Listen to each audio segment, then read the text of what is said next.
Tere teile kõigile siin Kai Oja Consultingu lehel. Viimasel ajal mul hullult palju meeldib laive teha ja tänane ei ole erand. Tere sulle, Birgit. Tere Kai ja tere Kai Oja Consultingu lehe vaatajad. Ja mis päeva me pidime soovima täna kõigile? 2. märts on täna.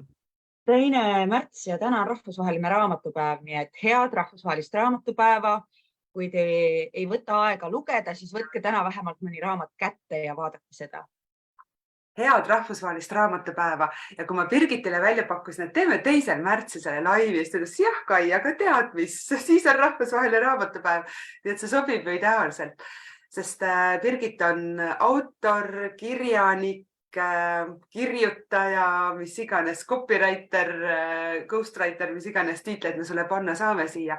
Aga täna me olemegi, loomulikult me räägime sinu raamatutest ja kõigest, aga eelkõige me jagame sinu lugu, mis ma täiesti vabandan kõikide ees, kes siin on mind jälgimas ja mind kuulamas, vaatamas, et Birgiti lugu sellisel kujul on jagamata. Tuleb välja, et me ei olegi seda avalikult teinud. On kodulehel mul kirjas sinu tagasiside kirjalikult, mis sa oled mulle andnud. Me oleme käinud erinevates gruppides, mu väärtuse võimendamise grupis, sa oled käinud erinevatel kursustel jagamas, mis sinu elus toimus pärast seda, kui sa ühinesid tulemusliku mõtlemise mentorlusprogrammiga ja lühidalt me siis kutsume seda TIR-iks, et nii on veel lihtsamini rääkida. Thinking into results tuleb see TIR siis inglisekeelsest väljendist. Ja siis tuli välja, et me ei olegi avalikult seda lugu jaganud ja see on täiesti fantastiline lugu. Ehk siis kõik, kes te olete ajanud taga sellist edulugu ja te tahate näha päriselt, et ennem oli nii, nüüd on nii, ennem oli nii, nüüd on nii, siis palun teie sul Birgit, sest et 2019 oli see, eks? Ma ei tea, oktoobri lõpp, novembris. See oli ja kõik sai alguse või ütleme siis niimoodi, et mitte alguse, vaid muutus sai alguse või muutused said alguse ja nagu see kogu see torm hakkas pihta 4. novembril, kui tervitused siinkohal Liisule. Aga ma ütlen siia ette veel enne, kui sa selle loo juurde lähed, mis toimus. Toimus see, et ma olin alles pool aastat olnud juhendaja. Mul oli nagu, ma teaks, mul oli 4 või 5 klienti on ju, seal pikas programmis ainult. Ja järsku ma näen, et keegi kirjutab mulle, tahab sõnumit saata, on aja broneerid mul kalendris. Keegi Birgit itse midagi aru ei saa, ütleb, et jaa, räägime, on ju. Ma mäletan, et see oli selline hästi kummaline, sest ma ei tea, mis kanalit pidi, meil ei toiminud kuidagi see suhtlus. Ja ma ei andnud ka olla, mis on okei, kui ta tahab ka rääkida, siis ma pean taga rääkima, on ju. Ja seal samas kõnes sellel hetkel ta ütles, jah, ta tuleb, sest tal on kõigest nagu kõrini, mis ta elus toimub. Ja nüüd mina panen oma suu kinni, sest et tegelikult see põhjus, miks Birgit tuli, kuulake hästi hoolega. Vaatan, palju meil siin kuulajaid on, päris palju juba. Ehk siis enamus inimestel on elus samad olukorrad. Nii et Birgit, mis toimus su elus? Mu elus toimus see, et ma ei olnud rahul sellega, mis mul on. Ja mu väga-väga hea sõbranna Liis, kes sel hetkel oli juba ka seal programmis, aga mina seda muidugi ei teadnud. Mul oli jälle üks selline madalseis ja ma küsisin Liisult 15 minutit selleks, et rääkida. Ja ma teadsin, et ta on hõivatud, aga kuidagi sellest 15 minutist sai tund ja siis ta helistas tagasi mulle ja siis ta küsis mu käest küsimused. Ma sõnas mõttes nagu ulgusin nutta seal ja rääkisin, kuidas ma aitan teisi ja kuidas keegi mind ei aita, kui minul vaja on. Ja käis tagantjärele, ma olen aru saanud, et käis minu poolt selline nagu partnertehingute nõudmine, et ma aitan sind, aga nagu me tegelikult kokku ei leppinud, et sa teed mulle nagu samu asju vastu, eks, et mis tegelikult ei ole aitamine, vaid tegemist on nagu kauplemisega, nagu ise sead tingimused ja seda abi, mis mulle pakuti, ma ei osanud vastu võtta. Ja siis Liis küsis mu käest, ta ise on seda tagantjärele öelnud, et ta seadis selle ultimaatumi, et kui ma umbes mingit samme ei astu, et siis ta enam mu sõber ei ole. Mina seda ei mäleta. Aga tema küsis niiviisi. Virgit, sa oled aastaid rääkinud, kuidas sa tahad raamatut kirjutada. Sa oled aastaid rääkinud, kuidas sa tahad Šotimaal elada. Ja sa oled kurtnud mulle juba üle tunni aja, kuidas sa kõiki aitad ja kõikide teiste unistusi aitad täita. Sa oled 38-aastane. Millal sa oma unistused ellu viid? Millal sa oma elu elama hakkad? Ja noh, nagu kujutate nüüd nagu ette paistes nägu nutmisest ja pisarad voolavad, mul jäi kõik jäi korraga nagu seisma. Ja siis ma jäin vait, sest mitte keegi ei olnud mitte kunagi varem minult niiviisi küsinud ja ma ei olnud isegi osanud niiviisi mõelda, et see on minu elu. Ja siis Liis ütles mulle, minu mentor on Kai Oja, nüüd helistad, lepid kõne kokku ja vaatate, kas sobite. Kui ei sobi, siis vaatame edasi. Ja see kõne, need küsimused olid minu jaoks nagu siuke nagu latakas vastu nägu, siuke nagu vaimne latakas vastu nägu, siuke väga üles äratav. Ja ma loodan, et kõigil teist on vähemalt üks selline sõbranna või inimene, kes julgeb teie käest selliseid küsimusi küsida, sest kõik inimesed ei julge selliseid küsimusi küsida.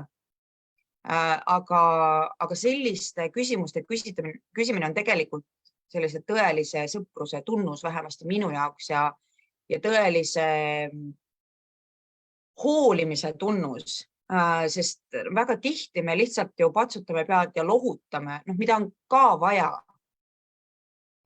Aga kui inimene on tupikus, siis lohutamisest enam ei piisa. Siis ja temale nagu lahenduste pakkumisest, et nüüd tee nii, nüüd tee naa. See ilma selleta, et ta ise hakkaks kaasa mõtlema, see ka tegelikult ei toimi. Sest siis me tunneme ikka see, et aga keegi teine elab minu elu, eks ju. Liis andis mulle suuna, aga sealt edasi oli nagu minu teha. Ja see, kuidas ta seda tegi, see ei tundunud mulle niiviisi, et sa pead oma elu niimoodi elama. Et kui keegi teine tuleb meie elu korraldama, siis see meile ei meeldi ja ma olen nagu alati sellele vastu sõdin, et kui keegi teine tuleb minu elu korraldama, ükskõik kui abivalmis nad nagu ise oma mõtetesse ka ei oleks, et vastupidi, et see on üks õppetund, millega ma elu jooksul olen pidanud tegelema, et enda eest seista ja teha asju nii, nagu mulle meeldib. Ja Tir kahtlemata selle julguse mulle on andnud elada oma elu, teha neid asju, mis mulle meeldib ja nii, kuidas mulle meeldib. Ja siis oligi, ma proovisin aega broneerida, aga mingi kalendrijama oli, siis mõtlesin, et saatsin selle Messengeris, seal Facebooki Messengeris sõnumis, ma vaatasin, see võis minna sinna teiste kausta, äkki ta ei näe seda. Et kuidagi mul oli nagu hästi tugev tung, et ma nagu pean. Ja siis rääkisime ja siis leppisime kokku rääkida järgmisel päeval. Ehk siis 5. novembril. Ja 5. novembril me tegime videokõne. Ma ei mäleta, kes oli Zoomis või Messengeris, ega see tegelikult ei ole üldse tähtis. Ja nii vapper, kui ma muidugi ei olnud, siis kui ma rääkisin, mis nagu on, siis ikka nagu tuli jälle nagu nutt kurku ja ma mäletan, kuidas ma ütlesin, et ma ei tea, mis mul viga on, et ma ei suuda, ei saa, ei oska. Ja siis see, mis minu jaoks nagu andis selle otsuse, et see on see inimene, kellega ma tahan koos edasi minna, oli see, kuidas Kai nõjatasid ette poole, ütles, et Birgit, sul ei ole midagi viga, sa oled täiuslik. Ja siis oli minu jaoks kõik paigas. Ma olen leidnud selle inimese, sest see lause, sa oled täiuslik, see oli midagi, mida ma tegelikult olin endaga kaasas kandnud umbes 17-18 eluaastast saadik. Lihtsalt on mingisugused laused, mingid sõnad, mis sinu elus käivad läbi, eks ju. Ja minu jaoks oli see lause ja ma tegin oma keskkooli lõpu uurimustöö Doris Karevast. Ja oma toonase emakeele õpetaja Eve Levandi abiga, tema utsitas jälle takka, ta on ka selline, oli väga tore, selline nagu näpuga roietesse torkija, et on tema kombed üle võtnud. Tema ütles, et kirjuta või helista Doris Kareval või kirjuta ja kirjutasingi ja siis osa sellest uurimustööst oli see, et mul oli võimalus 4-5 korral temaga kohtuda, läksingi sinna Draamateatri vastas olevasse tema kontoris, istusime koos, ma olin tema luulekogud läbi töötanud ja siis rääkisime elust ja asjadest ja inimestest ja kõigest.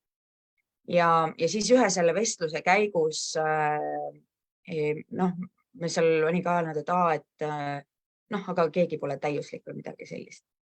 Ja siis ta ütles, et täiuslikkus on eksistentsi võimalus.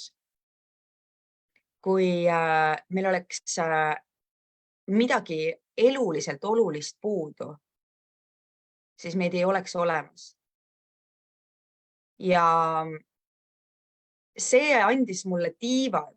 Mul oli selline tunne, nagu ma oleksin nagu kõrvade peal sealt välja kõndinud, nagu hõljusin sellest välja ja siis ma järgmised nädalad, võib-olla isegi kuud ütlesin kõigile, kes kuulda tahtsid või ei tahtnud. Mina olen täiuslik, sina oled täiuslik, me kõik oleme täiuslikud. Aga ega mul mingisugust nagu rohkem kui see pisikene asi seal rääkida ei olnud. Ja eks aastate jooksul see vajus kuskile minule nagu sügavamale sisse. Aga ta jäi sinna alateadvusesse, nii nagu me Terrist teame, eks ju, et see oli minu jaoks oli oluline. Võib-olla ta kasutas sõna ideaalsus, vahet ei ole, et see on täpselt see sama asi, eks ju, ideaalsus, täiuslikkus, et me kõik oleme täiuslikud, sest meil on eluliselt oluline, on kõik meis olemas. Ja see mõte, see oli minu jaoks tõstev ja see oli see põhjus, eks ju, et miks, sest ma aja jooksul enam ei olnud kokku puutunud inimestega, kes niiviisi ei oleksid mõelnud ja sina olid siis üle 20 aasta esimene, kes kasutas sama mõtet, sama sõna, sama väljendit ja see, mis edasi tuli, mul oli täielik usk sellesse ja siis oligi, ma nägin seda otsuse teksti, see oli, kõik oli paigas, otsus oli lihtne, jah, kohe. Ometi sa ütlesid mulle, et Kai, mul ei ole seda raha praegu, aga tead, mis ma ütlen jah ja küll ma mõtlen midagi välja ja muidugi tulid lahendused, aga siinkohal on oluline tegelikult märkida ka see, et ega su elul päriselt ka ei olnud ju midagi viga. Sul oli ju oma kodu, auto, kaaslane, laps, hea töökoht, kõik oli justkui ju, ongi hästi, on ju. Absoluutselt. Ma olengi hiljem sõnastanud selle niimoodi, et mul oli elu, kus kõik oli näiliselt olemas, aga mul oli ikka tunne, et midagi on puudu. Ehk siis oligi, et mul oli korralik suur maja, mõnusalt maad ja eks ju aed, pereliikmed olid elu ja tervise juures, kõigiga oli kõik just hästi, sõbrad olid olemas, oma tugivõrgustik, tubli laps, partner, kellega mõistsime üksteist sõnadeta ja täitsa siuke normaalne töökoht, eks ju, Eesti keskmist küll ei olnud, eks ju, aga põnev, huvitav töökoht ja ma olin juba töökohta vahetanud, sellepärast, et mulle tundus, et äkki 7,5 aastat on liiga palju ja sellepärast on tekkinud see rahutus. Sellel töökohal ma olin olnud ainult ligi aasta ja käivitamine ja asjade käima tõmbamine mulle tohutult hästi sobib. Aga ka juba selle vähem kui aastaga oli mul tekkinud mingisugune see rahutus, minus oli nagu võimendunud. Ma mõtlesin, et asi on selles, et ma ei oska lapsevanem olla, nagu käisin teraapiates, asjades, et noh, mis tegelikult valmistasid mind nagu ette ja mõnes mõttes, väga heas mõttes nagu võimendasid seda rahutust. Ehk siis see on nii-öelda selleks, et midagi külvama hakata, sa pead ju maa üles kündma.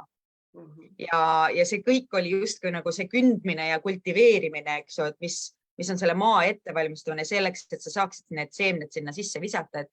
Et selleks hetkeks, jah, kus meie sinuga rääkisime, oli mul nii-öelda maa oli ette valmistatud.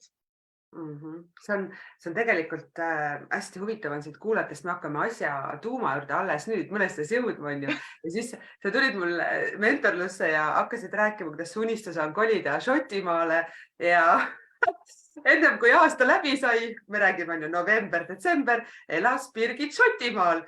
Et kui te tahate kuulda edulugu, siis mitu aastat sina oled mõelnud, et teha see muutus ja sa lähed kuskile, saad selle tõuke, keegi paneb korraks näpu ribidesse, kuule nüüd on aeg, on ju, ja sa teed tegelikult vähem kui 2 kuuga selle muutus ära, sa nagu astudki tegelikult selle sammu, on ju. Mina mõtlesin 8 aastat esimesest korrast, sest esimene kord, kus ma nagu välja ütlesin, oli oktoobri lõpp 2011. Seisin põlvini Šotimaa turbas ja ütlen, et kui ma üldse kunagi välismaale elama lähen, et siis on Šotimaa ja naerisin ma muidugi toonase ülemusega, nii et ta pisarad voolasid. Sest ega me too hetke nagu kumbki ei uskunud. Mul õde oli välismaal elanud ja ma ei näinud nagu mingit põhjust, miks ma pean üldse kunagi välismaale minema. Et see mõte nagu, et võiks, see oli 2017, kui me lapsega käisime siin nädal aega Šotimaal tuuritamas.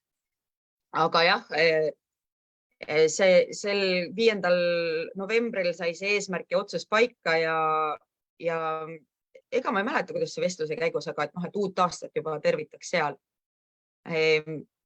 Mina ei tea, mida sina selle peale mõtlesin, aga mina vaatasin, kui ma selle 1. jaanuari sinna välja ütlesin, siis Kai oli nii rahulik, jah, muidugi on ja teeme ära. Ma ütlesin, okei, järelikult on võimalik, kus mul on vaja maja maha müüa. No aga kui sa teed otsuse, et sul on 4 nädalaga maja müüdud, siis ju ongi. Kas see on öeldud, et ei käi ju nii kiiresti? No ja ka sina tegid otsuse, et 4 nädalaga müüdud. Ja no tegelikult oligi 4 nädalaga. Tegelikult oligi, sest maakler käis pilte tegemas 30. november. Ja 27. detsembril olime notaris. Otsus ja veel kord otsus. Ja mul oli tegelikult see otsus oli vähem kui 2 nädalaga, et mul oli 5 pakkumist, mille vahel valida. Kes ostab maja detsembrikuus, eks ju? Et täpselt oligi see, et detsembris ei osta maja mitte keegi. Küsimus on, kellest sa mõtled, kas sa mõtled sellest, kes ei osta ja siis sa näed neid inimesi või sa otsustad, et keegi ostab ja sa hakkad neid nägema. Kusjuures eile just ka Kati Torimiga rääkisime siin ja ta ütles ka, et aga programmi tulemus algab kohe.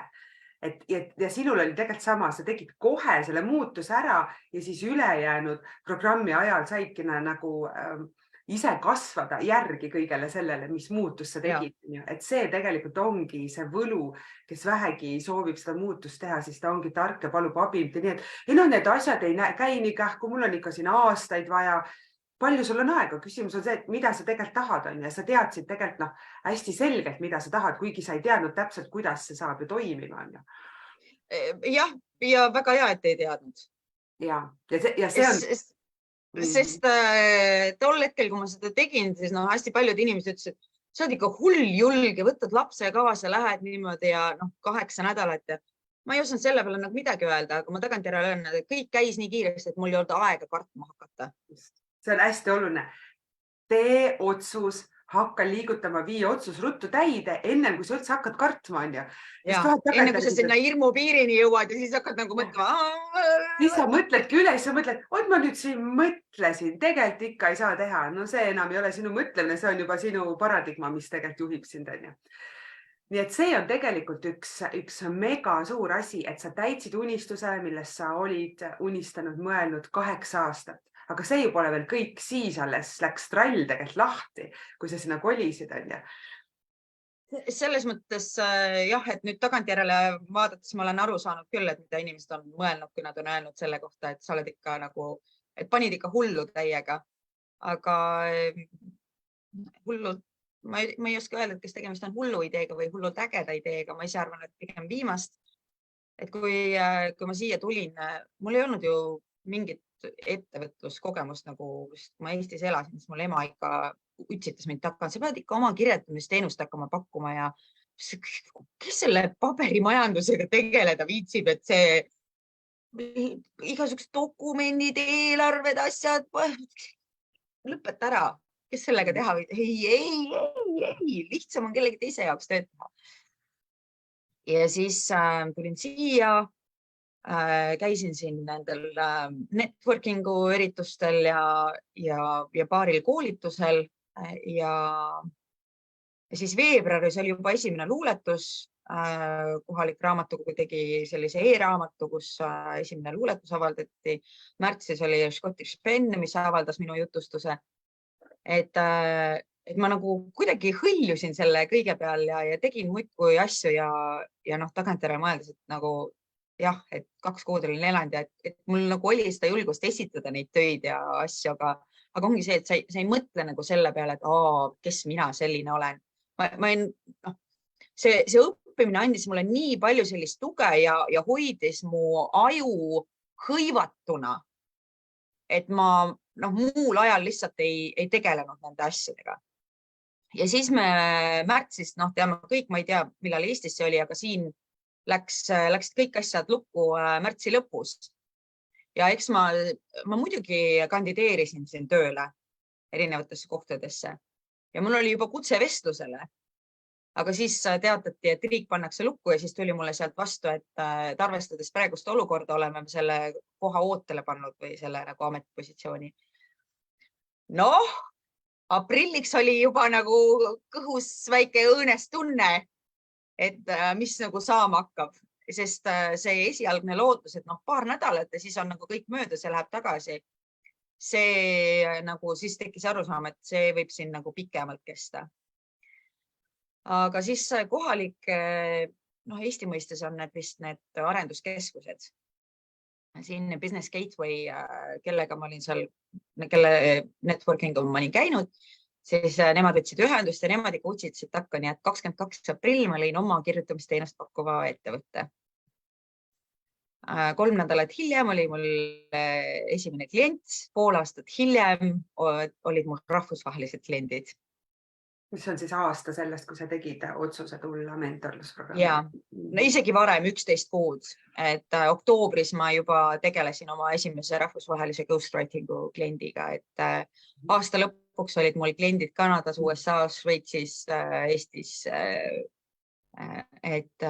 Või vahepeal mai 2020 ilmus 2-keelne raamat. Just näita seda raamatut ka korra, aga ma ütlen siia vahepeale, et hästi imetlusväärne on kuulata, kuidas sa tegelikult võtsid ise ühendust inimestega, näete, siin on see raamat, on ju, kohe hoia teda korraks veel, sest et mida ma kuulen palju välismaal elavatelt inimestelt, mulle ikka siin ei meeldi ja mind ikkagi ei võeta siin vastu, ja siis kui ma küsin, mis sa ise selle jaoks teed, et inimesed võtaksid vastu ja Bob Proctoril on ju ka lugu sellest, kuidas üks mees ja naine täidavad oma unistuse, kolivad teise osariiki ja tahavad sealt ära minna, sest et keegi nendega ei suhtle, aga nende enda suhtumine pole paigas, et nemad ei suhtle. Et sellest täiega imetlusväärne. Ja see raamat nüüd, mida Birgit näitas, siis millal see sul välja tuli, maikuus või? See oli mai 2020, ehk siis ma ise elasin Šotimaal, Šotimaa oli lukus, maailma oli lukus, eks ju. Ja siis Eestis enti välja, siis mul olid oma raamatuinglid, kes aitasid neid inimestele viia, ja see tiraaž 700 oli kirjastajaga nagu ka rääkisime seda, oli tol hetkel öeldud, et see on päris palju, aga see läks niimoodi ära, et raamatupoodidesse see ei jõudnudki, et mul on viimased 20 tükki. No näed. Et aga siis sa ka täitsid oma suure unistuse ja andsid välja oma raamatu, on ju? Ja siis me kirjastajaga tegutsesime niimoodi, et sügiseks oli see Amazonis, oli see pehmekaaneline variant saadaval. Et siis Amazonist saab Eestisse ka Saksa Amazoni kaudu tellides, saab seda pehmekaanelist, siis ei ole nagu Eestis rohkem selle suure tiraažiga nagu tegelema.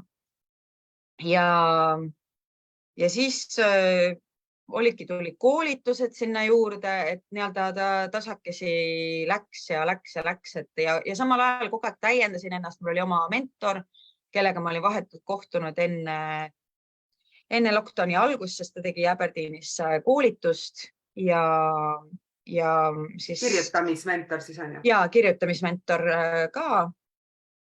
Ja muidugi kogu selle tirri jooksul ikka oli tagasilöök, et kõige suurem tagasilöök oligi kuskil seal talvisel ajal, kui oli see 6. minapildi peatükk. Ma arvan, see oligi kuskil see veebruar on ju. Võis olla küll jah, et kuskil seal veebruaris ja see oli see koht, kus ma mõtlesin, et ma jätan pooleli. Ja jälle see kõne, ma olin nii-öelda purjetanud kogu selle hetkeni oli see programm mind nagu tiivustanud. Ma tundsin, kuidas mul on kerge, mul on lihtne, ma olin enesekindel ja siis ma jõudsin peatükini, kus on lugu enesekindlusest. Ja kus olid küsimused. See küsimus, kus mul sõna otseses mõttes pliiats jäi seisma ja tõrkus kirjutamast.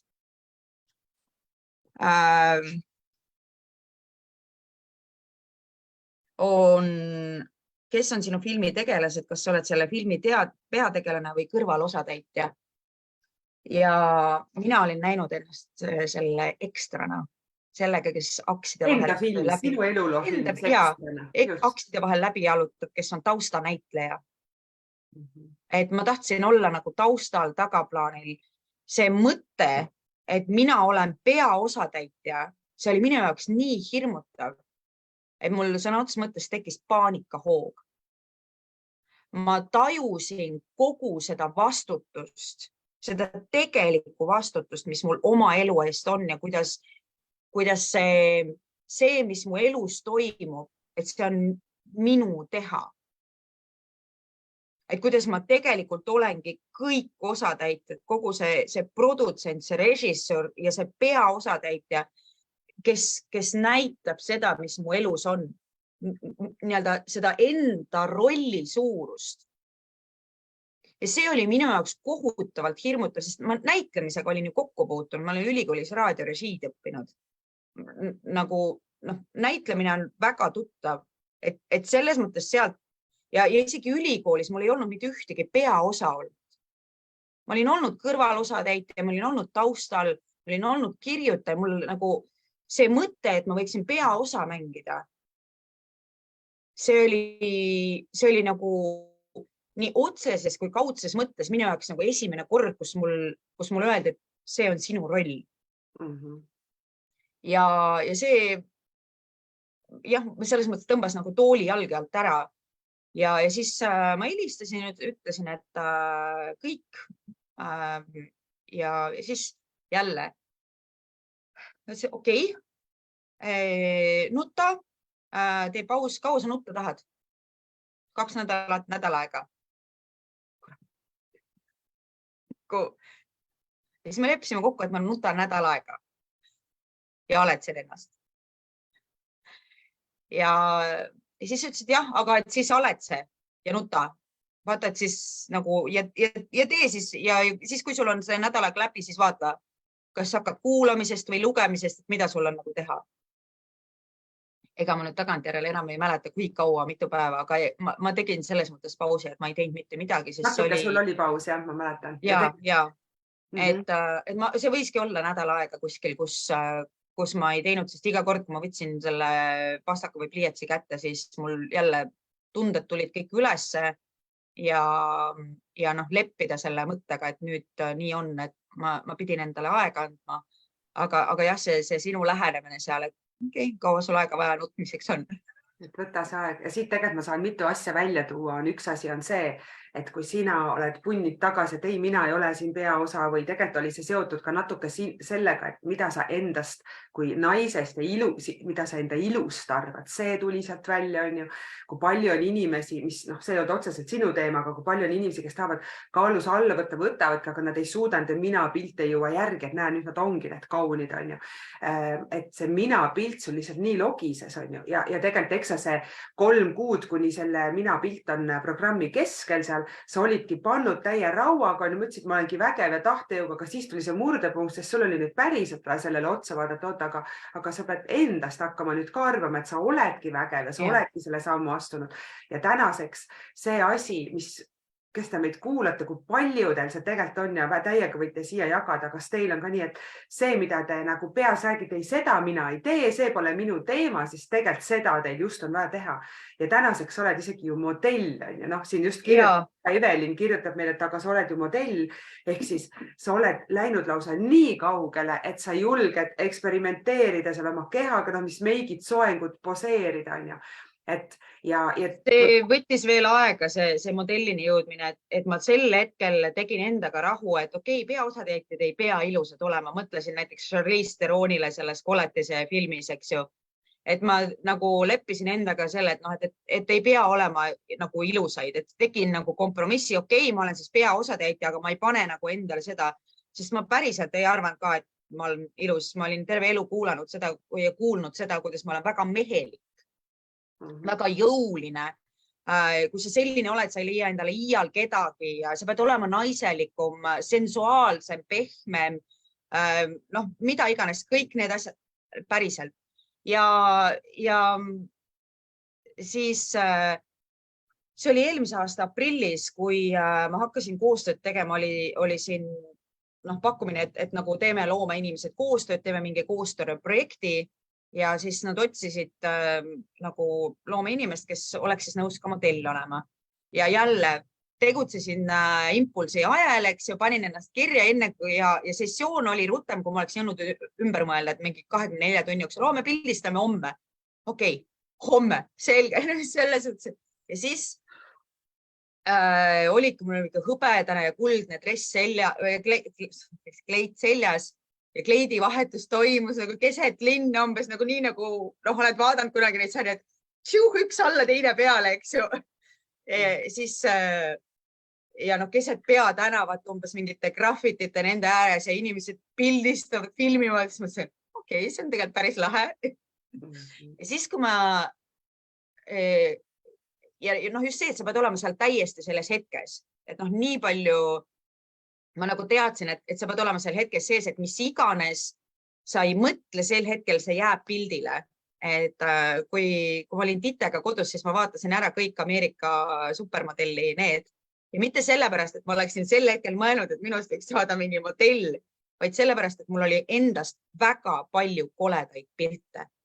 Väga palju koledaid pilte ja ma vihkasin pildistamist. Ja ma lihtsalt vaatasin neid sellepärast, et seal olid fotograafid, kes andsid nõu, kuidas paremini pildile jääda.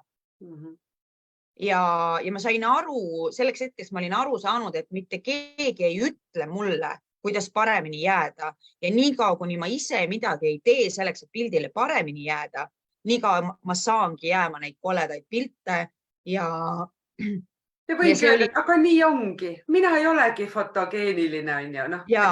Seisavad 2 naist, kes on arvanud. Minul oli täpselt sama teema. Ma enda lugu ei hakka praegu rääkima, aga täpselt sama teema, et ma olen piltidel kole, halb, aga näota, tema on fotogeeniline. Ja küsimus on selles, kui kaua seda lugu veel räägid endale, ja sa otsustasid seda muud. Jah, see tuli ka natukene hiljem, aga see sai alguse, kui sa esimest korda pilti läbisid. Sealt sai see tegelikult alguse. Jaa, kindlasti. Just nimelt, et see nagu endast teistmoodi mõtlema hakata, aga siis ma mäletan seda emotsiooni, kui ma nägin neid esimesi pilte, kui need tagasi tulid. Ja siis terve selle sessiooni aja, et gorgeous, that is good. Et ühesõnaga imeilus, super, ja see on väga võimas. Mina lihtsalt nagu nautisin ja oli nagu lõbus ja tore. Siis kui ma nägin neid pilte, ja siis ma mäletan, kuidas ma oma peas ütlesin, see naine, see on imeilus, see on tugev. see olen mina. Issand, see olen mina. Ei olen mina ja siis ma lihtsalt nagu pisarad voolasid, kui ma nagu sain aru, et ma olin enda kohta elus esimest korda kasutanud sõna kaunis, sest kõik see, mis ma seni kuulnud olen, on kena, täitsa ilus, täitsa viisakas. Ja see oli see, mis selle otsa võttis hinge kinni. Ja noh, see nüüd enam nagu ei jää keel kurku kinni, kui võtta, et ma olen kaunis naine või ma olen ilus. Aga jah, et kõik, noh, ilma tirrita neid asju muidugi ei oleks olnud ja noh, see number 8, mis nagu käib läbi. See teine raamat, mida ma eelmine nädal esitlesin. Näita nüüd seda ka, räägime, et sa oled välja andnud teise raamat, see on jumalasta värske alles ja inimesed juba lähevad, otsivad üles kõik su fotosid, vaatavad Facebookist, Instagramist, Alphabet of Life. Ja kas see on nüüd ainult inglesekeelne või? See on ainult inglise keeles, et ma siin esitlusel tegin ka nalja. Et noh, minu päris esimene raamat oli ju see, mis ma tegin lihtsalt sõnad. Tegin oma lähedastele jõulukingiks 2006, et minu esimene raamat oli eestikeelne, teine raamat oli eesti ja inglise keeles ja kolmas on inglise keeles. Ja neljas raamat, ma arvan, et see kannab numbrit 4, tuleb Naissaarest, et ma ei tea, kui palju ma tohin nendest asjadest rääkida, aga ma pean, aga ma kirjutan 4. ja 4. tuleb eesti keeles. Ja vahepeal ma olen kirjutanud siis nagu ghostwriterina ehk siis variautorina teistele ka. Aga ta on nagu sarnases stiilis nagu see Õnneliku teekonna raamat, kus on, see on pilt, ma võtsin praegu ta lahti, siin on ingliskeelne tähestik, juhused pole olemas. Mis on tuli nüüd? H as in happiness. Et ma rääkisin, eks on nagu Õnneliku teekonna raamas ja muidugi see pilt on tehtud Narva-Jõesuus või Narva-Jõesuu lähedal ja suvel käisime väikese loojang. Ja hope and happiness keep us going. Sometimes we need hope for happiness. Sometimes happiness increases hope. Both are somehow reflections of what we already have. Happy to have hope. Mis siis neile, kes inglise keeles on, et lootus ja õnnelikkus hoiavad meid tegutsemas. Mõnikord on meil vaja õnnelik olemiseks lootust, mõnikord õnnelikkus kasvatab lootust. Mõlemad on peegeldused sellest, mis meil tegelikult on olemas. Mul on hea meel, et mul on lootust. Suurepärane, palju südameid meil on selle vestlusel. Palju südameid. Kas sa, Birgit, oled täna õnnelik? Ja see õnnelikkus ei ole minu jaoks nagu selline hetkeline rõõm, vaid see on see sisemine rahulolu, see sisemine vabadus. Ma mäletan see esimene tekst, mida ma kirjutasin, et ma tahan olla sisemiselt vaba. Ja õnnelik on minu jaoks see sisemine vabadus olla mina ise, anda endale luba avastada ennast, eksida, õppida nendest õppetundidest, mis mulle on antud, nagu vähendada järjest seda enese piitsutamist, mis oli mulle nii omane, kuidas nendest nagu kogu aeg teed endale mingit vaimset näopeksu ja nagu lubada olla ja nagu päriselt aru saada, mida tähendab südamest aitamine ja eristada sellest seda kauplemisest ja kõigest. Et see on minu jaoks õnnelikkus ja siis on sellised igapäevased rõõmud. Esmaspäeval võitsin näiteks festivali passi selle eest, et ma teadsin tantsimises küsimustele vastust. Aga ma tulen selle raamatu juurde tagasi. Pärast seda on siis ta peegeldab, paneb äkki sinnapoole, kus on nägu on. Aha, meaning for words. Et ise saad kirjutada. Ja siis on koht, kuhu sa saad kirjutada endale tähenduslikud sõnad ja siis kirjutamise harjutus, mis on nii neile, kes vaja, et neil on vaja kirjutada, aga ei ole mõtet, eks ju, et ennast lahti kirjutada või siis lihtsalt nii-öelda pea tühjaks saada mingitest mõtetest või ka selline väike mindfulnessi harjutus, kes nagu vajavad päevast kokkuvõtet või päevale suuniseid. Et ma ikka ütlen, et kõige suuremad inspireerijad iseendale oleme me ise ja oskus ja julgus iseennast inspireerida on minu jaoks see, mis on minu siis nii-öelda sellise õnnelikkuse vundament ja see raamat, et kus igaüks saab endale ise oma elu tähestikku kirjutada, see võiks olla siis see koht, kus sa iseennast saad inspireerida iseenda mõtete ja oma eluga. Ja ma arvan, et sa oled väga hästi õppinud ära enda sees leidma üles selle täiuslikkuse. Täiuslikkus tegelikult tähendabki seda, see on hull teema viimasel ajal siin, et me keegi pole täiuslikud. Jah, me räägime välist, me räägime oma tegudest, aga tegelikult meie sees on see olemas ja sa oled leidnud selle üles, et kui on vaja, ma võtan sealt midagi, kasutan ja nii ongi, aga tõde on see, et kõik on alati muutumises, me oleme alati arengus. Nii et me me ei saagi kunagi valmis, on ju. Seda täiuslikkuse asja, ma lasen inimestel olla, see on ka üks asi, millega ma olen õppinud nagu rahu tegema, aga kuna ma olen uurinud nii-öelda ka sõnade päritolu, siis see, millise tähendusega algse see sõna täiuslikkus oli ja kuidas Aristoteles sellele pakkus 3 erinevat tähendust välja, kogu see jama nii-öelda kogu selle täiuslikkuse asja ümber on see, et sõnade tähendused on aja jooksul muutunud ja me praegu oleme sellises arenguetapis, kus me oleme Aristotelese välja pakutud 3 erinevat tähendust, mis ta ütles, et kõiki ei saa kasutada, sest nad on vastuolulised. Me oleme omistanud sellele sõnale kõik need 3 tähendust korraga, juba sealt tekib see konflikt. Aga mulle väga meeldib, kuidas Bob seda seletab ja panna nagu kokku ja sa juba tõid selle muutumise välja, eks ju. Loodus on täiuslik. Loodus on pidevas muutumises, seal on nii head kui ka halvad, eks ju, vihm ja päike. Ehk siis see vastandlikkus on osa täiuslikkusest. Ma olen toonud nagu selle patarei näite, et kui sa patareilt võtad miinuse ära, siis sul ei ole patareid. Ehk siis nagu peavad olema need vastandid seal sees selleks, et oleks nii-öelda täiuslik patarei, et oleks töökorras asi. Ja jälle läheme sinna Doris Karevalt sõnade juurde, et meil on eluliselt oluline, on kõik ju olemas. Igal asjal ongi tegelikult ju vastand, et kõik on olemas. See on hästi vägev ja mina mõtlen ka, et eks keda ajab närvi see sõna täiuslikkus, siis tal on endal mingi teema sellega, nii lihtsalt ongi. Sest et minule meeldib küll mõelda, et ma olen täiuslik, ma ei lähe sellest uhkeks, liialt enesekindlaks, et nüüd ma kõike tean siin on ju.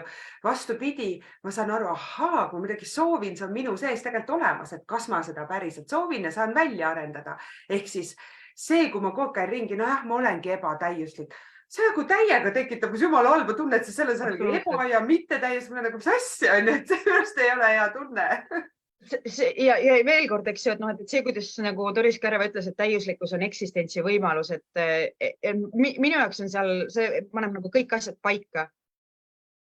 Et see, ja nii ongi. See, et seal on mingid plussid ja miinused sees, see on väga okei. Jaa. Me hakkame nüüd otsi kokku tõmbama. Jällegi nii lahe arvab, et saame 40 minutiga räägitud, aga tegelikult on, mida ma tahtsin siin ka välja tuua, on see, et ma olen saanud sellised küsimused, issand see 7-kuuline mentorlusprogramm, see on liiga pikk on ju. Siis mõni ütleb, et kuidas, kas ikka jõuab muutus toimuda, siis mida ma siin tahaks öelda sinu näite puhul on see, et 7-kuuline on piisav aeg, et sa jõuad ära käia üleval kõrgel, alla tulla, sest me elu käib rütmidena, me vahel oleme madalseisus, et sa saad seda abi, saad näha päriselt, mis su elus toimub ja et seda nagu siis muuta. Ja samas ta aitab luua esmase muutuse, aga sina tegid selle programmi läbi teist korda, sa teed nüüd iseseisvalt läbi, sa ütlesidki, sa oled taas minapildi juures siin meie vestluse all, mis on hästi-hästi lahe on ju, juhuseid ei ole. Ehk siis tegelikult see on kestev protsess, minul sai sellest 4 aastat ja mingid asjad ma nüüd alles jagan päriselt matsu, mis asi tegelikult seal kirjas on ju. Ehk siis inimesed, andke endale aega, võtke endale mentor, kui sa tahad oma unistusi täita, sest et sa üksi teed seda, mida sa tead, kuidas niikuinii teha. Ja kui sa ütlesid 8 aastat oli seal see unistus ja siis läks aega 8 nädalat, et see unistus täita.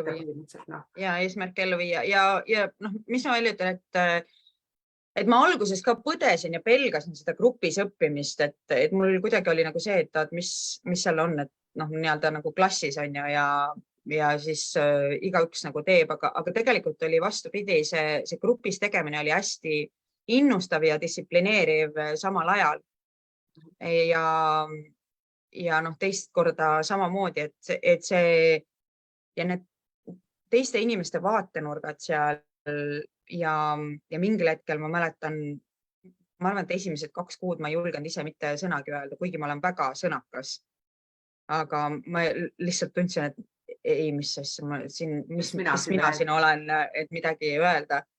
Ja et ma olen nii ka alguses selleks, et üldse midagi arvata. Ja praegu jah, on 3. kord, et mul on nagu hästi hea meel, et see ei ole lihtsalt selline asi, et kus sa nagu korra teed läbi ja siis ta jääb. Et mida ma oskan öelda, et see sobib neile, kes otsivad oma ellu struktuuri ja rutiini ja kellele on olnud raske ise nagu seda luua ja neid harjumusi tekitada. Ja need, kelle jaoks see struktuuri loomine ja enesedistsiplineerimine on lihtne, nende jaoks võib-olla see ongi lihtne, aga sealt... No neid on suht vähe. Neid on suht vähe ja teisest küljest see, et olgu sul julgust, olgu sul südikust süvitsi minna. Kindlasti on seda võimalik läbida niiviisi, et mitte midagi sinu elus ei muutu. Aga tegelikult on isegi need, kes teevad natukene kaasa, neil ikkagi on muutused, sest et ta on üles ehitatud nii, et me hakkame lihtsalt tegema. Ja, aga kas sa tunnistad seda, et see on muutus, kas see on muutus selles suunas sest teinekord selleks, et edasi minna, nii nagu tantsimises, selleks, et ma saaksin edasi minna, ma pean võtma mingi hetk sammu tagasi, on ju. Kui sa rumba ruutu tantsid, sa pead ka vahepeal tagasi astuma selleks, et jälle nagu edasi minna. Et kas sa ise nagu mõistad või kui palju sa mõistad, et need tegelikult on muutused. Ja selles mõttes see grupis õppimine ongi hea, et teised nagu näevad neid muutusi, mida sa ise võib-olla ei pane nagu tähele. Mind on see kahtlemata aidanud, sellel on põhjus, miks ma teen seda 3. korda läbi. Ja pluss see teadmine, et ma teen midagi iseenda heaks, iseenda jaoks. Et see hommikune aeg ja just nimelt, et hoida oma mõistus hõivatuna, siis on vähem aega mõelda mõtteid, mis mind edasi ei vii. Väga vägev, et ma arvan, me lõpetamegi nende sõnadega, sest meil mõlemal algab uus asi kohe ja ma väga tänan, et sa tulid seda jagama, et sa oled läinud läbi sellistest mingist stampe hirmudest, et issand, ma olen nüüd seal koolipingis, ma õpin mingi programm, kes mina olen, et seda teen, et kes nüüd meid kuulab ja tunneb, et temal on ka aeg neid samme astuda ja päriselt oma unistusi ellu viima. Hakata siis kirjutab mulle ja räägime, kas see võiks olla sulle sobilik. Ja mina tänan sind, Birgit, et sa tulid jagama. Nüüd on lõpuks meil see live tehtud, see video siin purgis läheb üles kodulehele YouTube'i ja kirjutage Birgitile, kirjutage mulle, kirjutage siia alla küsimusi, me vastame teile hea meelega. Mitte keegi ei ole sündinud siia ilma virelema, kannatama. Sinu sees on kõik olemas, sul ei ole midagi viga ja kõige olulisem, sul ei ole midagi puudu, lihtsalt sul on vaja õiget kohta, kes aitab sind natukene, et sa hakkaks nägema, mis on veel võimalik. On ju? Minu elus olin mina puudu. See oli see, mis mu elust puudu oli. Ja kui sa tunned, et sinu elust on miski puudu, siis see miski võib olla sina ise. Nii et tule avasta, kes see sina ise on. Aitäh sulle, Birgit!